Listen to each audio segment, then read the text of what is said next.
Podemos assentar, avisando já, não haverá a escolinha das crianças hoje, tá? Portanto, vamos todos juntos participar do culto como um só corpo agora. Todo mundo junto, jovens, crianças, adolescentes, enfim. Vamos continuar. Salmo 103, verso 19, para a gente nunca mais esquecer esse texto. Salmo 103, verso de número 19. Nós estamos falando esses dias sobre soberania, o controle de Deus. E nós estamos aprendendo que Deus está no controle de todas as coisas. Amém? Deus está no controle de todas as coisas. Mas vamos à leitura deste salmo. Salmo 103, verso 19 diz assim: nos céus estabeleceu o Senhor o seu e o seu reino domina sobre glória a Deus. Nos céus o Senhor estabeleceu o seu trono, o seu governo domina sobre tudo. Um dos maiores desafios da nossa vida é ter a confiança de que Deus está no controle de tudo. Nós estamos desenvolvendo esse tema esses dias, e essa é a última mensagem sobre esse tema, tratando do seu conjunto. Nós falamos no primeiro domingo nesse tema sobre a confiança em Deus. Só para a gente lembrar, eu falei aqui que é muito mais difícil a gente confiar em Deus do que obedecer a Deus. Por quê?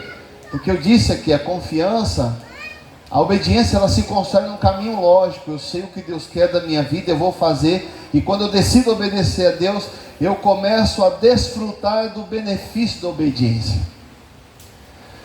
Mas eu disse que a confiança, ela é construída em um caminho ilógico, porque mesmo obedecendo, há momentos em que Deus permite que coisas aconteçam na nossa vida que não tem explicação. Quantos já passaram por isso? Coisas aconteceram na sua vida que não tinha explicação.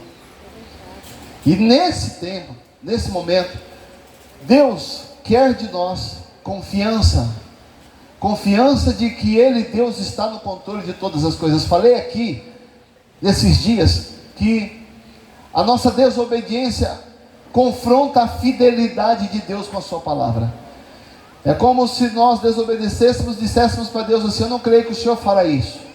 Deus diz: ok, eu vou fazer, mas não por causa da sua fidelidade, eu vou fazer por causa da minha fidelidade. E há coisas que Deus faz na nossa vida, não porque nós estamos em obediência, mas porque Ele continua sendo fiel. Amém? Ele continua sendo fiel. Falei aqui, dentro desse tema, sobre um assunto que foi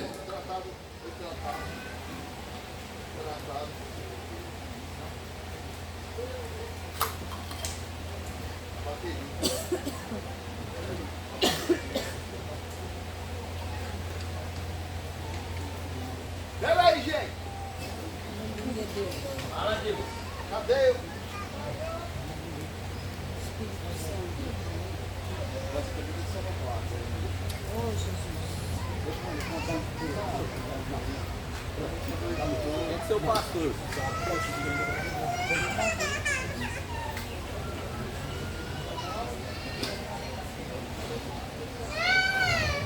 Voltei. Continuemos. E a semana passada eu falei sobre um tema muito importante. Por quê? Porque nós estamos desenvolvendo uma ideia a respeito de Deus que não pode existir quando se trata de soberania. O que foi que nós falamos a semana passada? Nós falamos sobre a presença do mal em um governo soberano. O que significa isso? Significa que existem coisas que acontecem na nossa vida que são ruins, E Deus permite. Algumas coisas vão acontecer porque Deus decretou. Nós vamos passar por coisas nessa vida que Deus já havia decretado e nós vamos ter que passar. Mas eu também falei semana passada que esse assunto chamado determinismo é quando Deus determina, você vai ter que passar por isso daqui, porque eu tenho um plano com isso aqui na sua vida. Mas existe também o fatalismo, que o fatalismo é quando eu faço alguma coisa e Deus sabe da consequência, e Ele vai permitir para que eu possa sofrer o dano, e entender que eu não posso fazer o que eu quero, servindo a um Deus que é dono de tudo na minha vida. Nós poderemos fazer negócios que não vai dar certo, e Deus vai permitir, para dizer para nós o seguinte: olha, o dono de tudo aqui sou eu, você não pode fazer o que você quer da sua vida. É aquele negócio de uma pessoa que começa a tomar algumas atitudes, fazer algumas escolhas, que trarão danos no final, mas ela não quer saber da consequência, ela quer saber que durante um período da vida, ela teve aquela sensação de que ela tem que fazer da vida dela o que ela quer. Às vezes a consequência disso é um dano irreparável. Deixa eu dar exemplo sobre isso, isso aqui não é uma crítica. Às vezes você vai, por exemplo, se envolver com tomar algum tipo de anabolizante, e de repente isso pode gerar um dano na sua vida, e você até pensa que isso pode acontecer, mas você não está nem aí. O que você quer durante um tempo dizer que você vai fazer do seu corpo aquilo que você quer. Deus diz ok, só que no final disso, quando algo acontecer com você, eu quero que você saiba que isso está acontecendo por causa das suas escolhas e por causa daquilo que você acha que é certo. Essa sensação que nós queremos ter o tempo todo de que nós precisamos estar no controle, ou seja, fazer aquilo que a gente acha que é certo, em algum momento da nossa vida pode trazer sérios danos. Mas eu falei que a semana passada sobre isso, dentro do contexto de um Deus soberano, quando o mal se faz presente, precisamos nos lembrar que esse mesmo Deus que permite o mal é o mesmo Deus que conserta o mal. Isso nos difere de qualquer nação do mundo. Deus permite que nós passemos por coisas que Ele pode consertar, que Ele pode resolver, porque tudo está no controle de Deus. Fala para o teu irmão: tudo está no controle de Deus. Falei sobre isso aqui semana passada. E hoje nós vamos encerrar essa série de mensagens, porque hoje nós vamos falar sobre o culto de ação de graça dos súditos. Ou seja, é nós que precisamos agradar a Deus, não é Deus que precisa agradar a gente. Isso é muito sério. É nós que precisamos agradar a Deus, não é Deus que quer agradar a nós. E quando a gente começa a ter essa percepção de que eu preciso fazer algo para agradar a Deus, entra o assunto que nós vamos tratar esta noite: o culto de ação de graças dos súditos de um soberano. É quando eu decido fazer algo em louvor a Deus, porque isso vai agradar a Deus. Amém? Para isso, 1 Crônicas, capítulo de número 16, verso 7 e verso de número 8. Enquanto você abre aí, deixa eu partilhar uma coisa com vocês. Hoje nós estivemos lá no terreno da igreja. Avisei aqui semana passada, colocamos mensagem nas redes sociais, para a gente dar uma olhada como estava o andamento das coisas lá. O vice-prefeito estava lá conosco hoje, mais uma vez, no dia de feriado ele madrugou. Eu falei para você que você tem esse problema, né? Você não consegue dormir de noite, né, rapaz? Só até 3 horas, 4 horas da manhã vai bem. Depois disso, misericórdia. E ele esteve lá conosco essa manhã. E algumas pessoas estiveram lá com a gente. Nós olhamos tudo, conversamos algumas coisas, trocamos ideia, pensamos e tal e tal. Mas uma cena me chamou muita atenção essa manhã. Estava eu e o Davi conversando e o irmão Sinur estava com a gente lá, né? E aí, porque a gente pediu para o engenheiro fazer um rascunho, para a gente ter uma ideia daquilo que poderia ser feito lá. E a gente conversando, trocando uma ideia. Aí não tinha ficado pronto ainda o rascunho, né? E aí a gente, tentando explicar para as pessoas, começamos a fazer o quê? O que a lógica diz, né? Não tem papel, não tem caneta, escreve no chão. Fizemos igual Jesus, escrevendo no chão, faz quadradinho, desenho, vamos fazer assim, fazendo assim. E o nosso irmão Sinir estava lá com a gente, né? Eu achei, gente, eu tenho muita percepção das coisas, porque ele estava ouvindo a gente falar sobre tudo, né? Não, que isso. E acho que ele pensou dentro dele, pela experiência que ele já tem, que já construiu muita coisa para Deus, ele lá com aquela paciência dele, olhando para nós, ele deve ter pensado assim, eles são meninos mesmo, né?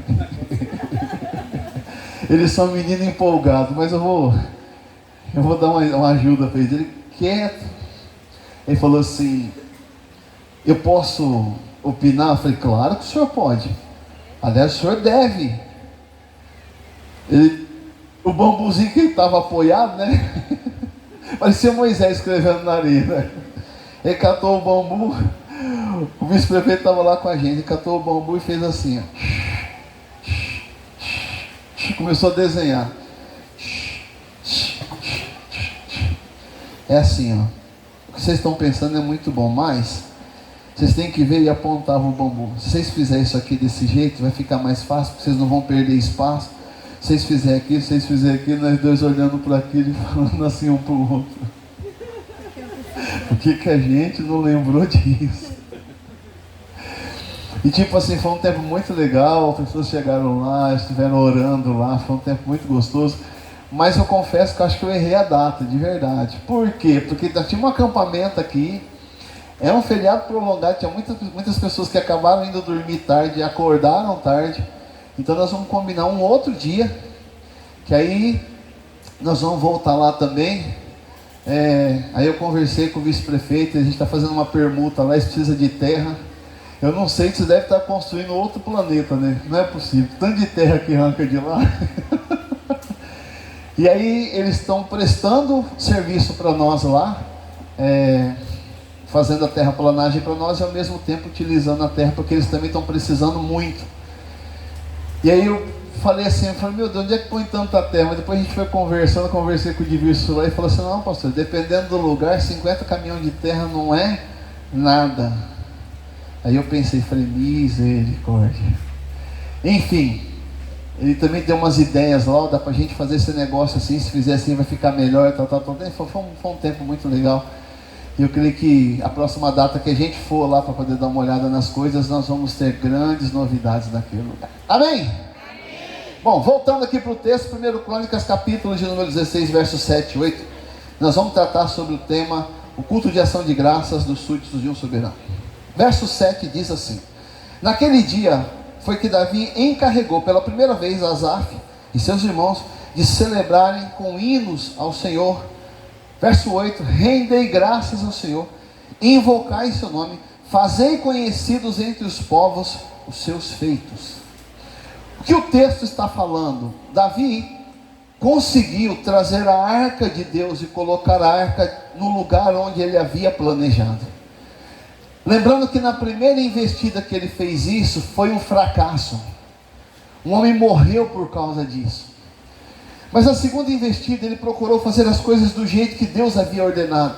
E quando ele conseguiu fazer isso, ele ordenou as pessoas que estavam com ele, Asaf, que era o líder do ministério de louvor que ele havia criado, juntamente com alguns que estavam lá, e ele deu uma ordem para aquelas pessoas: vamos fazer uma celebração, um culto, vamos cantar hinos, vamos colocar cânticos ao Senhor nosso Deus, porque Deus fez uma coisa maravilhosa na nossa vida. Então, quando a gente olha para isso, a gente começa a ter a percepção de que o culto de ação de graças é uma resposta que nós damos a Deus, primeiramente por aquilo que Ele já fez na nossa vida, primeiramente por isso.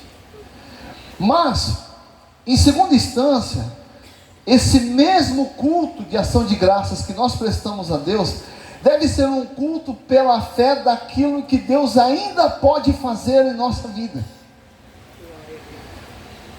Ou seja, o culto de ação de graças tem a ver com uma celebração que envolve louvor a Deus, que envolve adoração a Deus, mas também uma frase nesse texto que eu quero ressaltar do verso 8. Diz assim: fazei conhecido os seus feitos entre os povos, ou fazer conhecido entre os povos os seus feitos. Para que existe culto de ação de graças? É para eu reunir algumas pessoas, e junto com essas pessoas eu fazer a declaração do que Deus fez, anunciar aquilo que Deus fez na minha vida. tornar manifesto aquilo que Deus fez ou aquilo que Deus está fazendo na minha vida. Infelizmente, gente, parece que os feitos de Deus na vida dos seus filhos não têm passado de mera obrigação, porque não há reconhecimento. Nós não tornamos conhecido as obras de Deus para as pessoas. Nós não declaramos quem tem sido a fonte de sustentação de todos os benefícios, de todas as bênçãos que têm acontecido na minha vida. Nós nos lembramos de ungir as casas que Deus tem nos dado, mas não nos lembramos de fazer um culto de ação de graça para tornar conhecido que aquilo que Deus deu foi dado dele para a nossa vida. Não há ações de reconhecimento acerca de um soberano que é o dono de tudo que acontece na minha vida. Nós estamos começando a desenvolver uma vida em que nós estamos aparecendo muito mais do que Deus. Há muitas pessoas que quando vê aquilo que está acontecendo na sua vida, falam: você viu fulano está prosperando, viu como que a vida dele está melhorando, mas também você viu o esforço, você viu o que ele está fazendo, você viu isso, você viu aquilo. Em momento nenhum as pessoas dizem assim: olha, tudo que está acontecendo na vida dessa pessoa foi Deus que está fazendo porque Ele disse, porque ela disse. Deus está desaparecendo das grandes obras que Ele está fazendo nas nossas vidas. Está aparecendo um monte de gente naquilo que acontece na nossa vida, menos Deus. Isso é perigoso. Mas o culto de ação de graça, gente, ele envolve muito mais um culto onde há louvor e adoração e a manifestação do que Deus fez. Ele envolve não apenas o que Deus fez, mas também aquilo que Deus poderá fazer. Daniel, no capítulo 6, havia tomado conhecimento no verso 10, nos versos anteriores, de que o rei havia promulgado um decreto em que, num período de 30 dias, ninguém poderia se ajoelhar ou se prostrar e fazer oração a qualquer Deus que não fosse para o rei. E quando Daniel tomou ciência disso, de que ele estava sendo proibido de orar, que estava sendo proibido de adorar a Deus, a Bíblia vai dizer, aí no capítulo 6 do livro de Daniel, no verso de número 10, as seguintes palavras, diz assim: Daniel, pois, depois de saber que uma sentença de morte estava promulgada, Daniel, pois, quando soube que a escritura estava assinada, entrou em sua casa e em cima, no seu quarto, onde haviam janelas abertas do lado de Jerusalém, 3 vezes por dia se punha de joelho e orava, e dava graças a Deus diante do seu Deus, como costumava fazer. E dava graças a Deus sabendo que uma sentença de morte estava assinada para tirar a vida dele, se caso ele orasse a Deus novamente. E ele estava orando 3 vezes por dia. Ou seja, quando tudo estava contrário, e Deus ainda não havia baixado o decreto, quando Deus ainda não havia revertido o decreto, Daniel estava dando um culto de ação de graças a Deus, dizendo: Deus, muito obrigado, porque o Senhor ainda não fez, mas eu tenho certeza que o Senhor ainda vai fazer. Eu disse para uma pessoa há uns tempos atrás, que estava fazendo crítica a uma determinada religião, estava fazendo crítica a um católico. Ele disse assim: minha vizinha lá pegou uma faixa e escreveu assim na faixa assim: em agradecimento a fulano de tal, que era um ídolo, pela bênção recebida. Eu falei para essa pessoa: qual é o problema disso? Você acha? Ele deveria dizer que foi Deus que fez. Eu falei: eu tenho uma pergunta para te fazer. Que dia que foi que Deus fez alguma coisa na sua vida que você tornou manifesto isso para quem passa na frente da tua casa? Porque nós criticamos aquilo que nós não fazemos. porque nós condenamos aquilo que nós não praticamos. Gente, se nós formos olhar de verdade, o cristianismo hoje está manifestado como uma das religiões mais ingratas do mundo, porque é por quem Deus tem feito muito mais do que a todos os outros, mas a resposta disso é horrenda. A gente não fala mais do que Deus fez na nossa vida. A gente não fala mais dos feitos de Deus. Na minha época, no começo da minha conversão, culto de ação de graça era uma coisa comum. Volta e meia alguém dizia, vamos fazer um culto da minha casa. Falou, por quê? Porque eu clamei a Deus, uma resposta de Deus, Deus abriu as portas, eu queria fazer um culto lá. E a pessoa começava o culto dando testemunho, Deus fez isso e isso na minha vida, por isso que eu reuni todos vocês aqui, para dizer para vocês que eu louvo a Deus, porque Deus fez um milagre na minha vida. Quantas vezes eu vi isso? Esses tempos atrás convidaram a gente para um culto de ação de graças numa casa. Eu achei até estranho, porque fazia tanto tempo que eu não via mais isso. E a dona da casa pegou a palavra no final, e ela disse, Deus literalmente trouxe meu filho de volta à vida. E quando ela começou a testemunhar o que Deus fez na vida do filho dela naquele hospital, muitas pessoas começaram a chorar. Por quê? Porque eles tomaram conhecimento de que Deus ainda está operando seus milagres na vida das pessoas. Então o culto de ação de graças é uma resposta àquilo que Deus fez, mas ele também é uma resposta naquilo que nós acreditamos que Deus vai fazer. E eu penso que esse é o culto mais desafiador da nossa vida, porque ele não fala sobre a resposta, ele fala sobre a nossa expectativa. Eu não vi Deus fazendo, mas eu creio que Ele vai fazer. Essa é toda a diferença. Portanto, diante disso, eu gostaria aqui rapidamente de dizer algumas coisas que penso serem importantes para a gente começar a alinhar nossa vida nesse pensamento. Quais são essas coisas? Primeiro, nós precisamos testemunhar os feitos de Deus, porque os feitos de Deus têm uma mensagem que abre portas para a salvação. Vou repetir isso de novo. Nós precisamos testemunhar os feitos de Deus, porque os feitos de Deus abrem portas de salvação na vida das pessoas. Jesus foi para Gadara, no capítulo 5 de Marcos. Ele encontrou um homem lá, possesso de espírito imundo. A Bíblia diz que a manifestação dos demônios que estavam dentro deste homem foi que eles eram uma legião. Podia ser de 5 a 7 mil soldados, ou seja, de 5 a 7 mil demônios que o atormentavam. Jesus teve um encontro com esse homem, ou esse homem teve um encontro com o Senhor, e nesse encontro ele foi liberto. Em segundos, todos os demônios, as tormentas daquele homem desapareceram. Naquele momento, aquele homem pede para Jesus, para ir com Jesus. Jesus diz, você não vai comigo, você vai voltar para a tua casa e para os seus, e vai dizer aquilo que Deus fez na sua vida.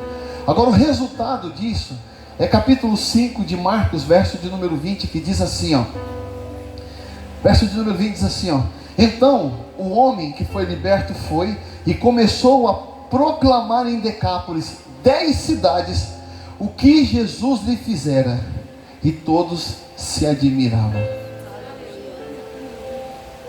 Qual era a mensagem deste homem?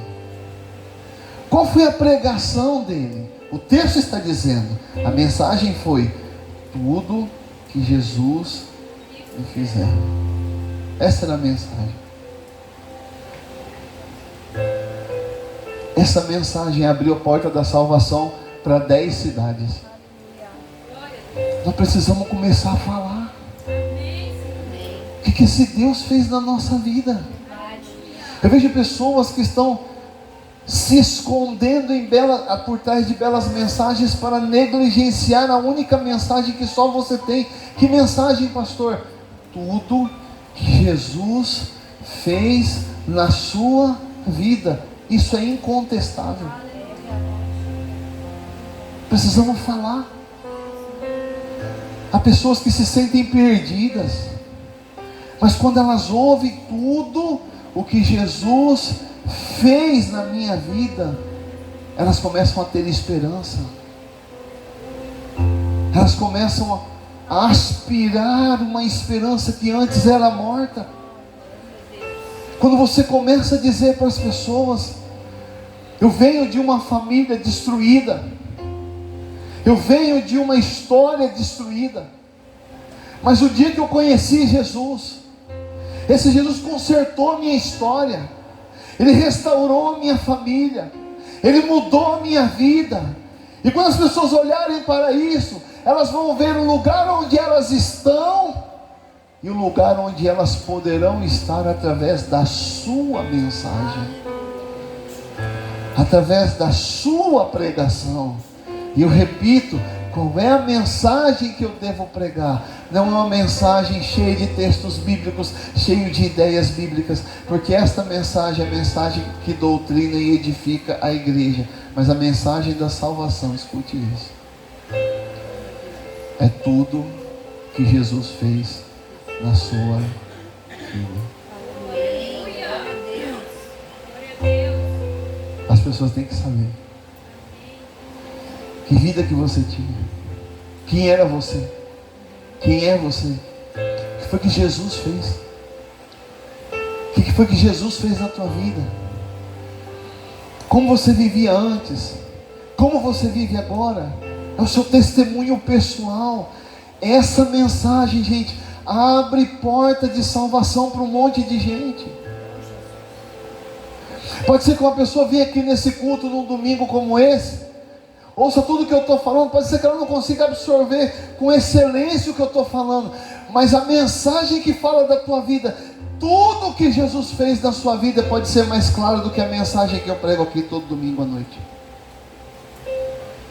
Porque a mensagem que eu estou pregando aqui tem a intenção de despertar você, de edificar a sua vida e fazer com que o Espírito Santo possa tomar essa mensagem e moldar, continue moldando a sua vida. Mas a mensagem que está escrita através da sua vida, de tudo que Jesus fez, vai abrir porta para quem está perdido. Gostar de qualquer notícia é triste. Não é apenas que as pessoas não sabem qual é a sua mensagem.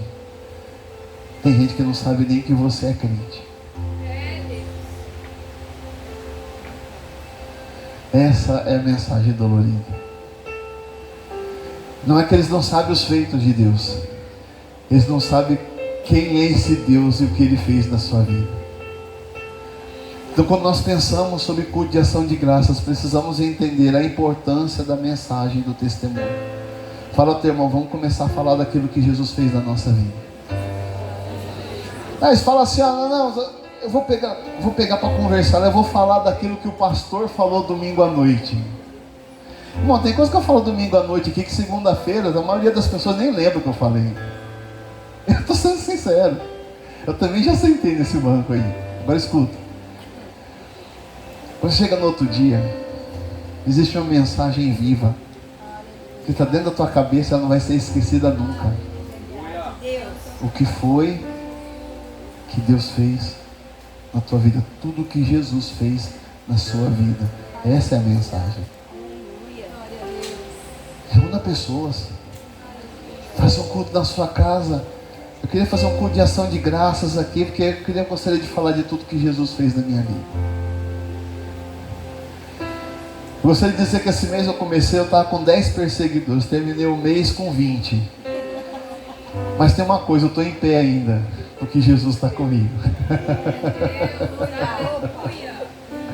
Quero dizer que esse mês todo me deu vontade de matar muita gente, mas eu não fui para a cadeia. Por quê? Porque Jesus me segurou. Alguém vai ouvir isso. Ele vai dizer assim: se Jesus consegue segurar esse cara, se Jesus consegue segurar essa mulher, Ele vai conseguir segurar eu também.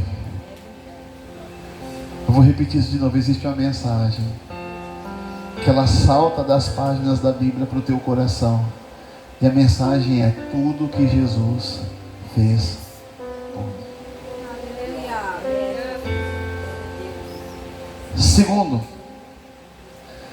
aprenda a manifestar a sua gratidão em meio a tudo que Deus tem feito na sua vida.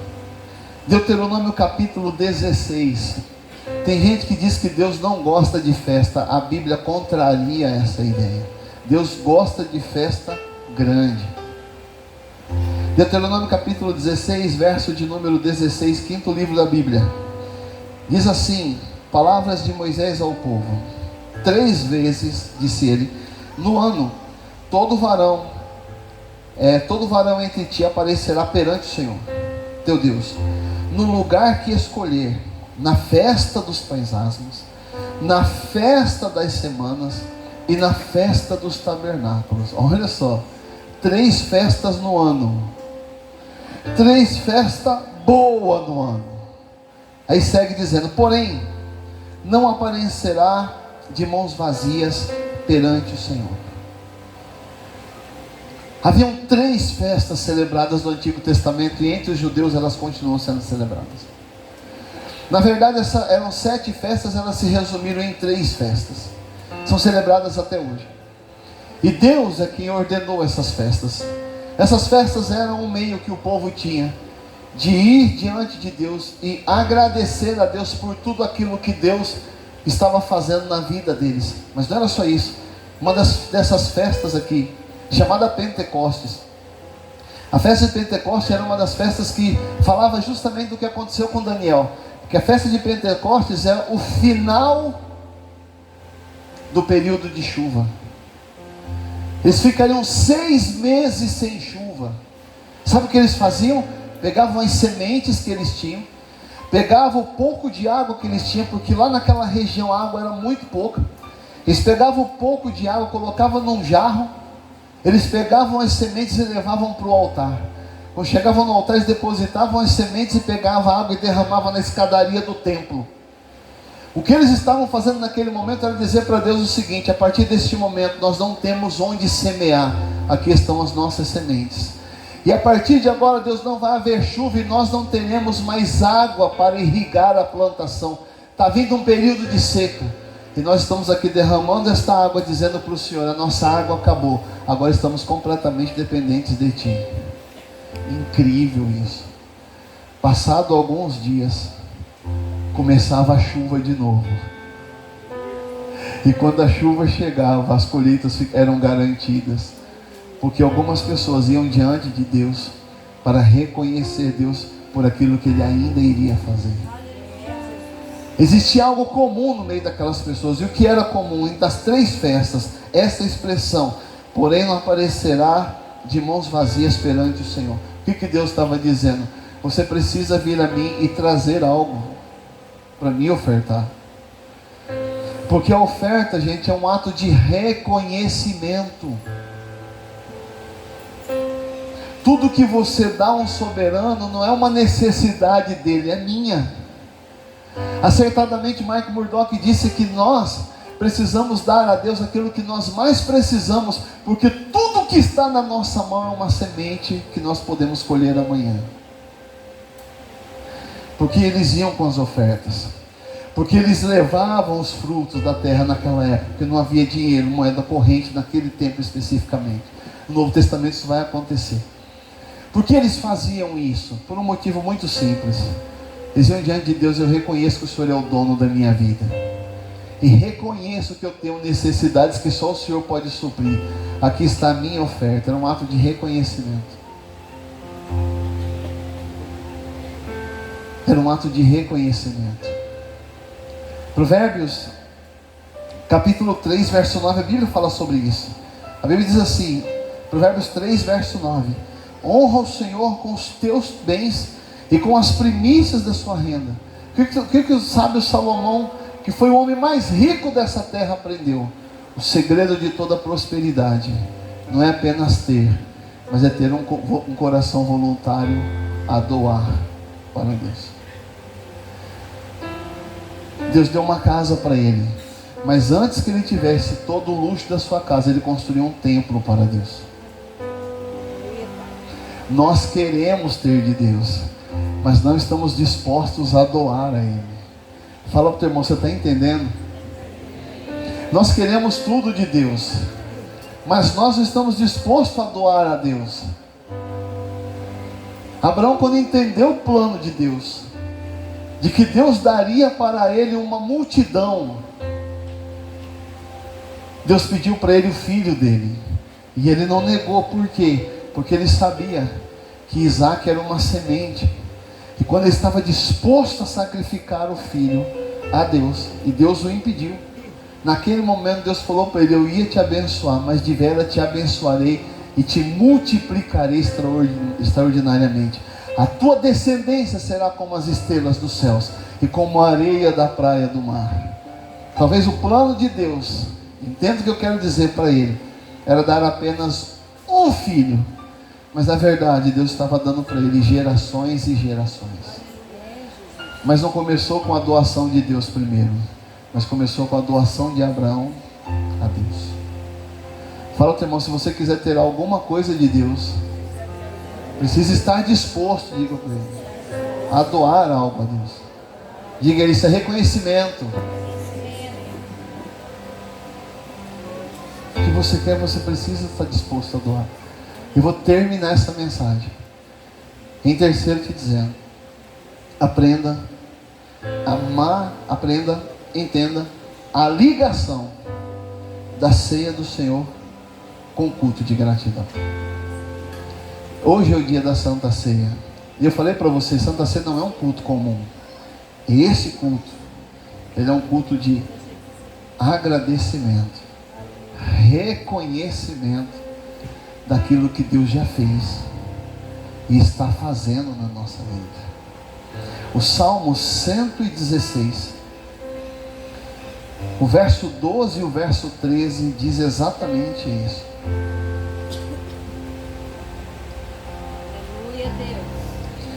Diz assim o Salmo 116, verso 12 e verso 13. Pergunta do salmista: que darei ao Senhor por todos os benefícios para comigo?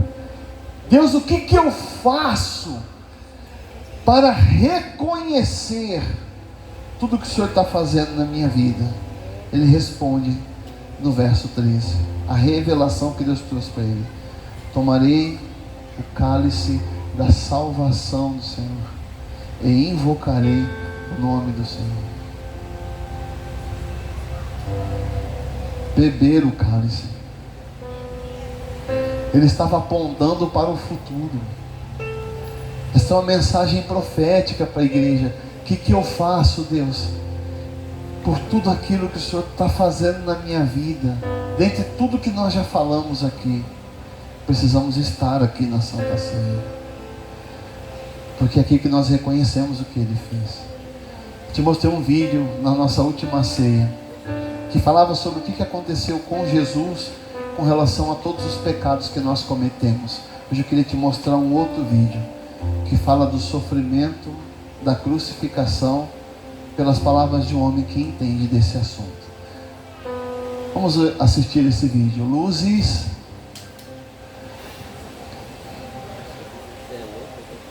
Espera só um pouquinho. Cadê o... Vou apagar as luzes aqui, gente. Apaga aí, Netinho, nessa mesa. Puxa no... Isso. É muito importante a gente entender o significado da crucificação, porque é através dessa compreensão que nós devemos nos aproximar dessa mesa. É entender o que foi que Jesus fez, o que Ele passou pela nossa vida, o que Ele passou por nós. Vou te mostrar um vídeo agora que foi uma análise de um profissional acerca do que aconteceu com Jesus. Como foi o castigo que Isaías disse estava sobre ele, e esse castigo foi o que nos trouxe a paz. Vamos analisar direitinho o que Jesus passou para a gente poder estar aqui.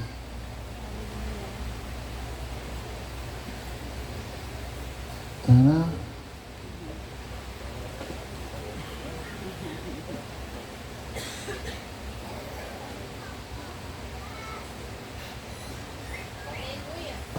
Aleluia. Isso, aleluia.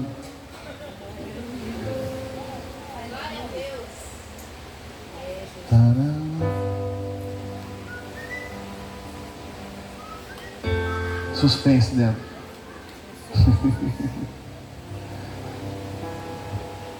Lá menor, suspense.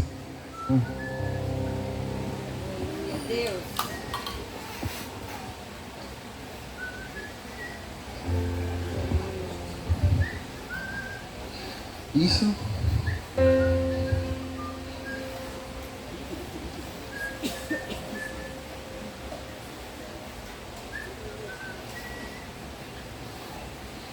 Seja o teu nome, Pai.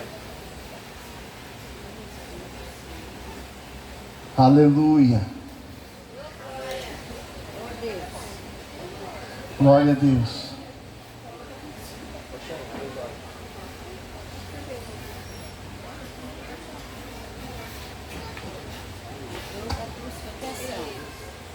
Santo é o teu nome, Senhor.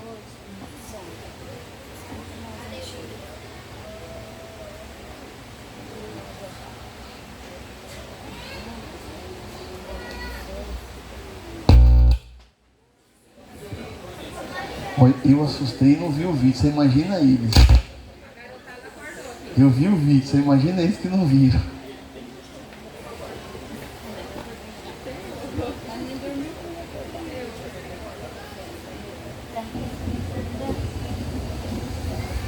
Comenta aí. Sabe o que acontece no açoitamento romano? É claro, a pessoa era chicoteada, não é isso? Não chicoteada. Espancada e golpeada com selvageria. Sabe, o chicote de couro é reforçado com bolas de metal e fragmentos de osso. A carne nas costas de Jesus seria retalhada. Os próprios músculos e tendões teriam ficado expostos.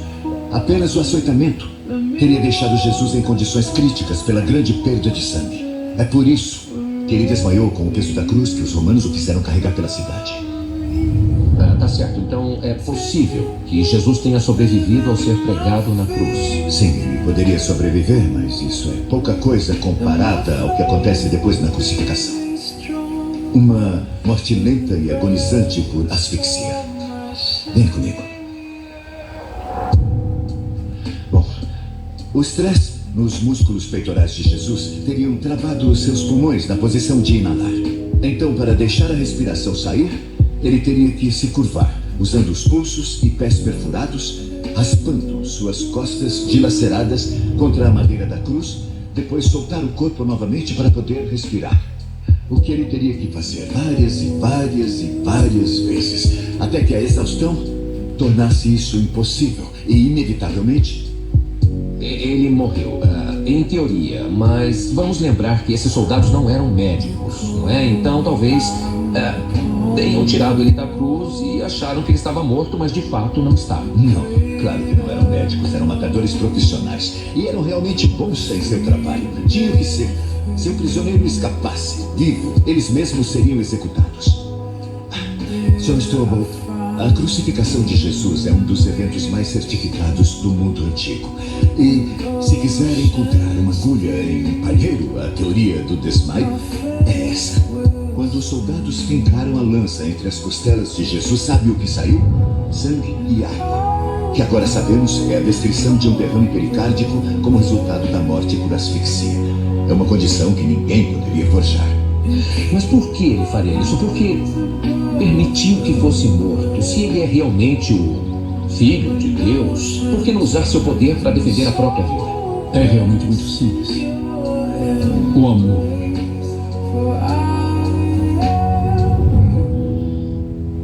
O amor.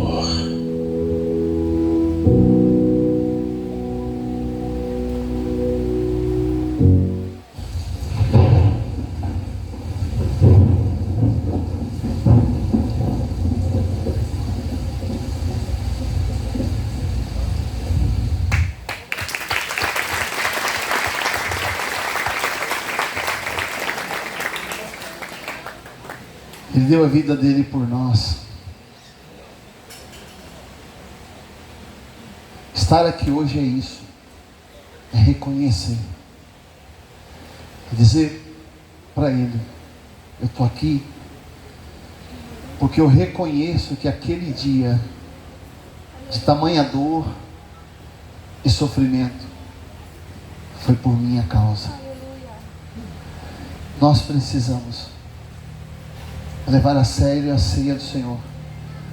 Nós precisamos testemunhar os feitos de Deus em nossa vida. Nós precisamos reconhecer por meio da dádiva, da doação, aquilo que Deus fez em nossa vida. Fique em pé em nome do Rei Jesus Cristo.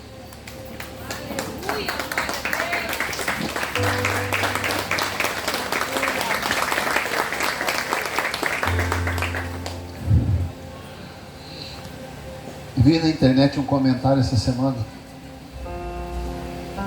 Uma pessoa que disse assim: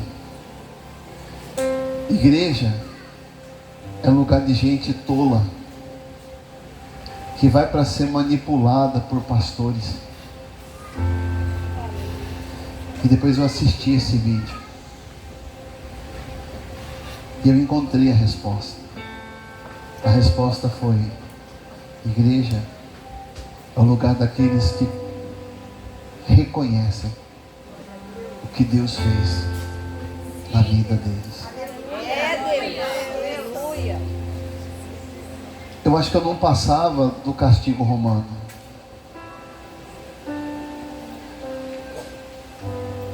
Porque quando as costas de Jesus ficou exposta e a dor agonizante foi tamanha em função do derramamento do sangue, ele desmaia no caminho, eu não acho que eu não suportaria isso. Eu tenho certeza que não. Mas é como disse o médico, o que viria depois era pior do que aquilo que já tinha acontecido. Uma morte lenta por asfixia. A lança cravada na lateral foi o atestado de óbito. Ali estava declarada a certeza de que Cristo morreu por nós. Como não ser grato? Como não estar aqui? Feche os teus olhos nesse momento. Daqui a pouquinho os diáconos estarão aqui, nós vamos participar da mesa do Senhor. Eu gostaria de, nesse instante, que você fizesse uma oração de agradecimento. E ao mesmo tempo pegasse essa palavra, porque amanhã pode ser o grande dia de você começar a falar o que foi que Ele fez. De você começar a testemunhar. De chegar para as pessoas e dizer assim: você viu, está vendo o que está acontecendo na minha vida? Só tem uma causa: Deus.